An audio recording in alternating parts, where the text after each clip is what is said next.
Welcome everybody. This is our new setup here at Emo Tennis. We're bringing some. Oh yeah. Let me just get. We're home in the house. Yes, we're home. We're at home in our home studio here in Fallbrook. This is Jim Emerson, Marco Jimenez.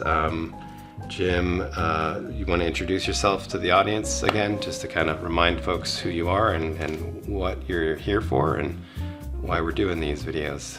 Thank you, Marco.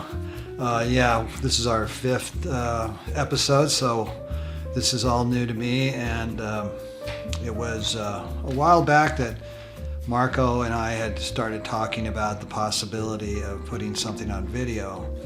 And I think that at first I had reservations. I was like, what do I have to offer? Or what does he see?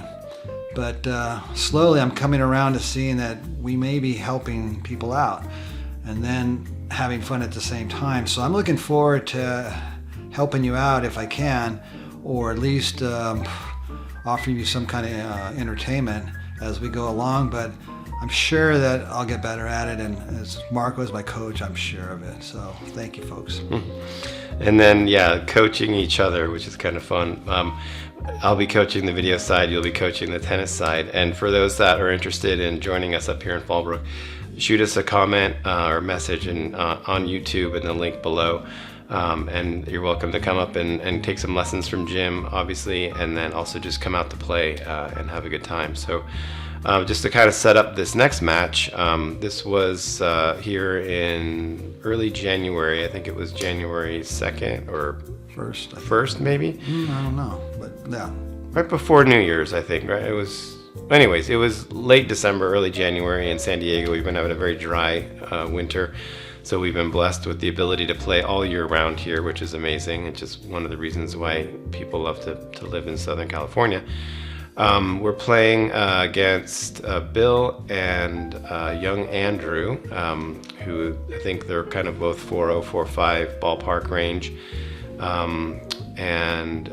Do you want to maybe preface anything about the match, Jim, on this one? Or? Well, let's say number one, very competitive, accomplished players, experienced players. I would say Bill's about 60, but he moves like maybe 40.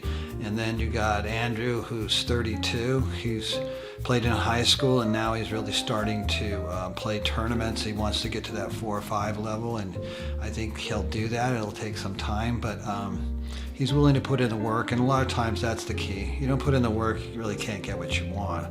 And in this case, you know, Bill's a high school tennis coach. He's been doing it for like 30 years. So yeah, you're not going to bring anything new to the table with these guys. And then Marco and I are playing pretty good ball today, so I hope to have fun with this.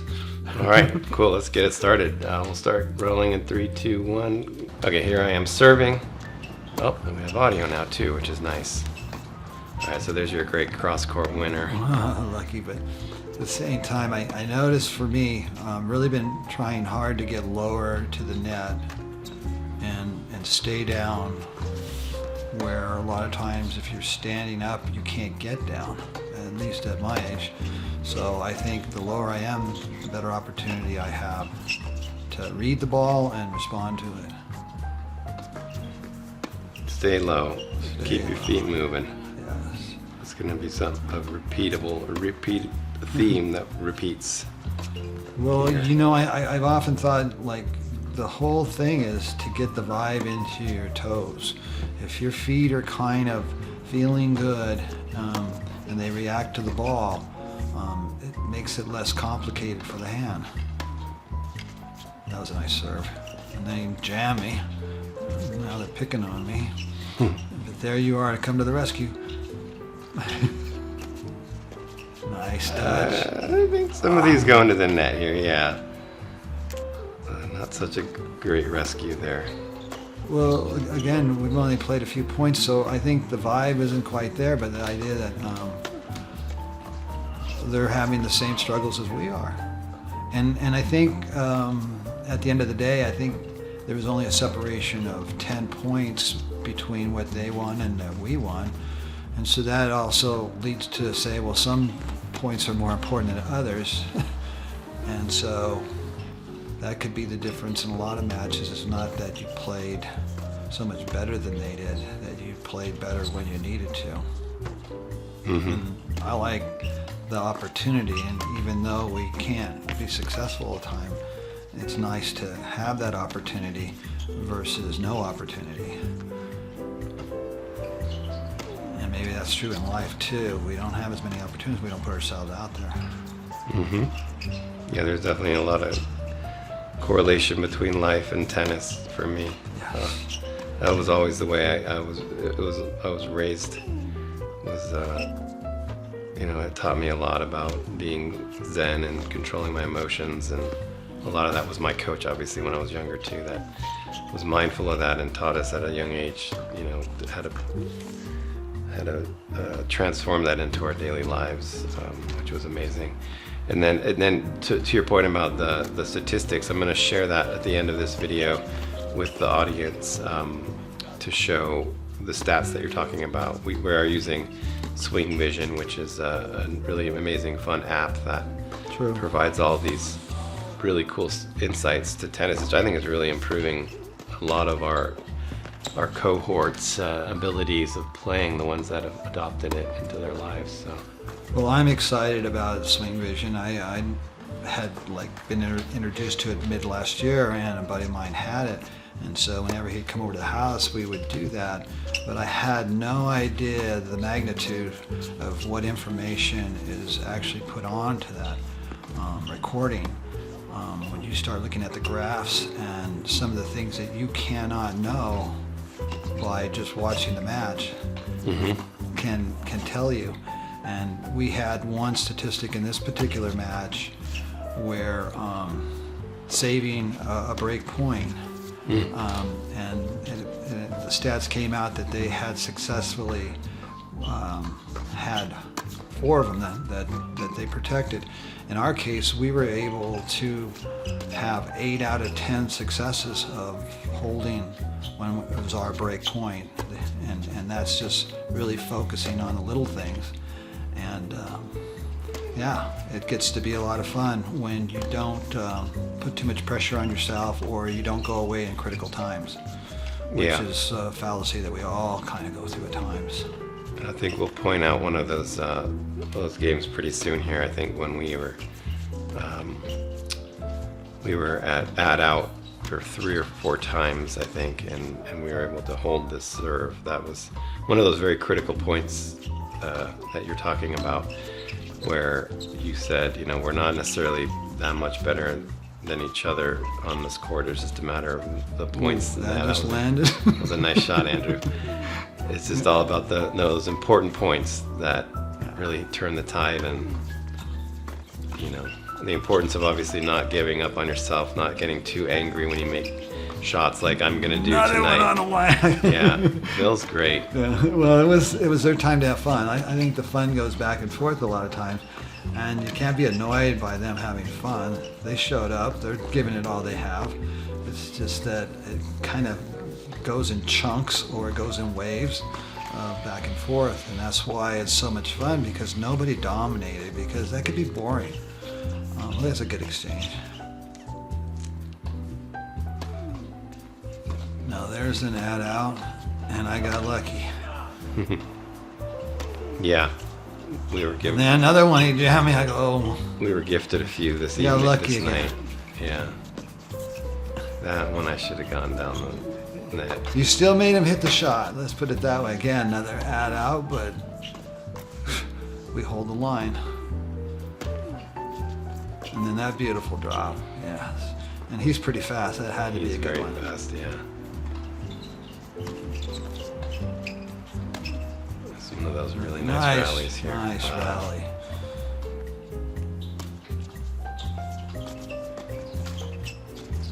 Andrew's just a wall right there. I love when the points get complicated, when everybody's in the vibe and everybody moving well. Some surprising things happen.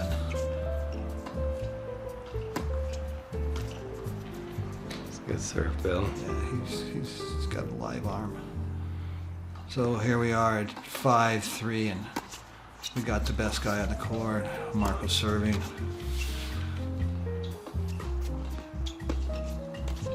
Yeah, Bill's a high school tennis coach here, right in Fallbrook. So we've had some pretty elite tennis players that have come onto this court, I think, over the last year, a couple of years. Bill being one of them.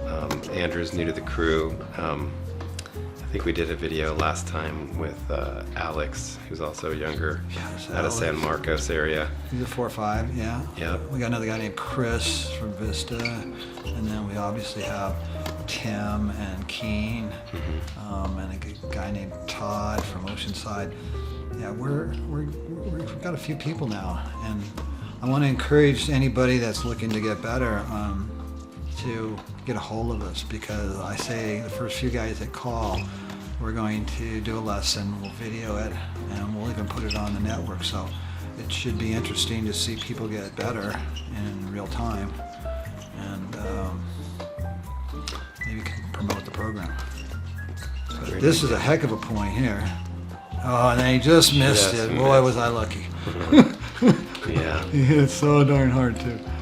And then another one. That's about the size of some of the guys who got all this energy but don't seem to be able to control it. For somebody like me, I don't have that much, so it's a lot easier to control. I don't have to worry about that. That's a young man's problem. I'm kidding. Mm-hmm.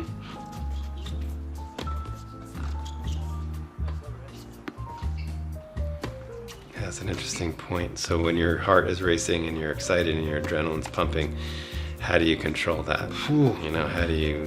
That is probably something that any good athlete or anybody that's went out there and sacrificed and put out runs into.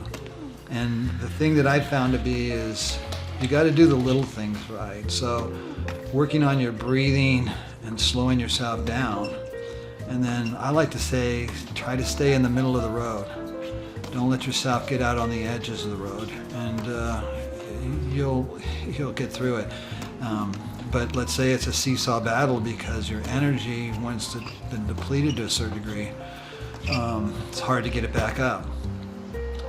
But there'll be waves, and the whole idea is not to wear yourself out too early. You always want to be able to finish a match. I think that's a tough thing. If you're trying so hard and they're so far ahead of you in the match and you're trying to catch up, you're draining your energy or your battery at a rapid rate. And so if you still feel like you're in control towards the middle or the end of the match, you got a good chance of sustaining that energy and not having a big drop off. Mm-hmm. And a lot of times it's just the last 5 minutes. I've seen it happen on my end, on the other guy's end, that went on empty a little bit too early. And now it's just a matter of just staying focused, because once somebody's out of energy, they're not going to run for the hard balls. They're not going to bend like they would for a difficult shot. I mean, they're not conceding the match, but they're at a weakened state. Mm-hmm. Yeah, there are times I've noticed. Nice, Marco. When I'm breathing heavy because I just ran a bunch of balls down and I'm serving well, and I know my opponent is also breathing heavy, where I have the opportunity to not take a couple of steps or breaths and just sort of go right into the next serve, because I know that they're a little depleted. That's smart. And I'm feeling the energy and the vibe, right? Because I just had a great shot, or and then the next serve will be an ace because I'm just so focused, and they're just a little bit disoriented because they're still catching their breath. And there's definitely ways to utilize that too, that I don't know if there's a strategy that you ever coach about. But oh yeah, I mean, there's a number of ways, because if the guy's in a high vibration and you got to tie your shoe because you failed to tie it correctly the first time, that may be called stalling. Yeah. But maybe you do have a problem tying your shoe. But the reality is you need to be mindful of when you're at that state of breathing hard and not recovering, because you have to say, hey, there's no off switch. It's just like you're in a boxing arena and you can't get out of his way, he's going to keep hitting you in the face. That's real. And so whenever you're able to say, hey, at a weakened state, I really have to be staying down and doing things in almost like micro focus, and in order to not allow yourself to deplete your energy to the point where you can't catch up. And there's no better feeling than to feel depleted and to not go away or not go into this mode of missing. That's the big one. When somebody misses and they're tired, they tend to miss and miss and miss until they recover. But that can be the match is over, or that could be to a state of your partner starting to quit on you because they see you're not playing. It could be a lot of things. But yeah, you don't want to get there. Yeah, that does happen. That's unfortunate when it does. It's part of the game. Yeah. And the thing is, to ride the wave of high energy the whole time is impossible. And the idea that you're involved with somebody else's energy and they're riding a high one and you're not there, you start to lose confidence, or you start to give up. But it doesn't work that way. What you want to do is be able to sustain and then overcome. And let's say that's easy to say and hard to do, but if you do it, if you overcome, it's enlightening. You go, hey, I don't need to give up because I have the ability to come back, and I proved it. Once you prove it to yourself, then you become dangerous. I'm not dangerous anymore, but I used to be. No. Yeah, you have your moments. Yeah. You told me about how you had gotten to see your son and daughter for Christmas before we played, and your energy level for sure was pretty amazing. You were very solid in this match. I think that played a huge role in our victory for sure. Just bringing the positive vibes in, giving your body some time to rest after the holiday, and then coming out and playing again. One of the things I wanted to ask, I know we're about to finish up on this match here. I think you and I are winning. But I notice, when we're playing, you tend to have a plate with fruit or nuts or some, carbs kind of in there, and you sort of nosh throughout the match, right? And that's something that I started picking up on, because I've noticed that when I get hungry, like most tennis players will say, when they're hungry, they're not focused and they're not, so anyways, rather than eating a big meal before you play, I think nutrition plays a huge role in tournaments when I'm playing. I think I've talked about it before with you. Of course. You're playing 2 matches that day because there's just so many people that entered that tournament. But so between matches, you don't want to overeat. You want to eat carbs. Maybe you want to stay, hydrated, obviously. But then it's not a bad idea to have a snack bar in your bag, or I use salted almond nuts for the retention of the water and whatnot. So do you have any advice there that you could offer? Well, let's say a lot of folks, they want to have the power bars, which are great. Mm-hmm. I kind of feel like when you start to feel a little bit tired or you feel a little bit drained, it's too late. So what we have to do, even with dehydration, is we need to do it when we're not feeling it. We got to keep putting energy into the body. And when you don't have the resources of some high energy food, then it becomes really your breathing and how well you can breathe. And so I don't even really want to tell people this, but you know how they have those breathing machines? Well, I use it at home for when I replace my knees, but I started using the breathing machine to help me when I have a bowel movement or whatever, and I started realizing that helped me on the tennis court. Shallow breathing, you're tired, you're out of breath, so you're shallow breathing. You're not restoring your breathing by shallow breathing. Right. So you have to get fresh blood into your legs. You want it being oxygenated, so you want to breathe.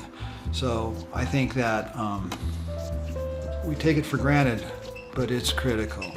And then I like to obviously blow out or make noise when I'm hitting the ball. that's helping to breathe. Mm-hmm. But I think it's a bit of a challenge, and I think the better you get at your breathing, the more it's going to affect you. You're going to stay calmer. You're going to make shots you didn't think you could make, and it really had to do with taking the tension down, and I think the breathing does. And so I hope that can help, guys. Mm-hmm. So we're at 5-4 now. We're close, or no? You just hit match point. I think the auto scoring is a little off because we didn't match it up perfect with the names and everything. But yeah, I'm serving. That was it. Yeah, that was it. 6-4 was the end of the second match or second set. Let me get this guy some skin here. Yeah. We don't always win, number one, nobody does, but the idea that we brought a good vibe and we had a good time and look forward to it, I think that's a big part of this game, guys, is when you're already excited about the game before you start playing, you already had kind of like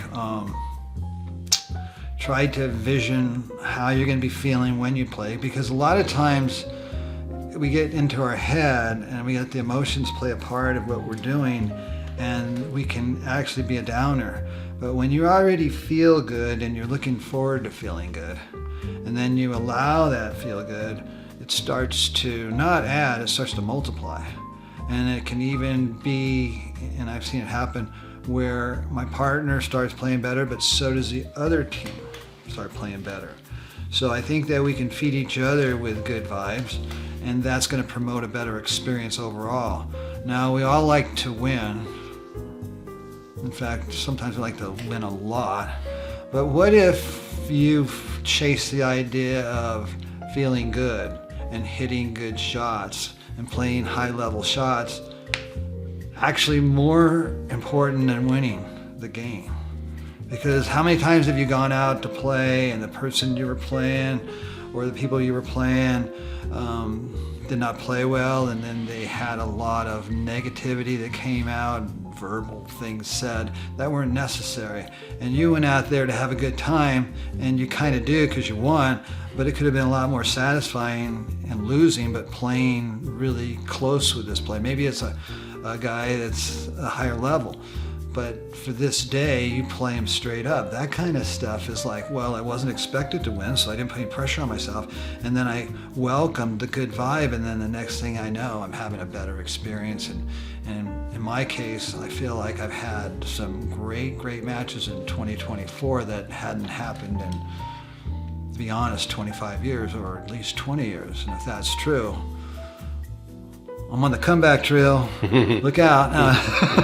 No, I'm kidding. But the idea that you are what you think, and you need to sometimes lighten up on yourself and really encourage maybe even the other guys to play better, because then the experience and your time is not wasted.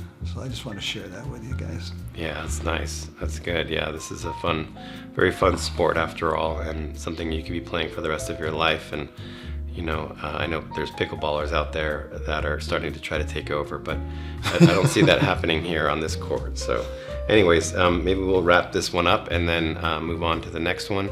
But yeah, like I said, are you working on a website? We should give a shout out to your friend that made the logo.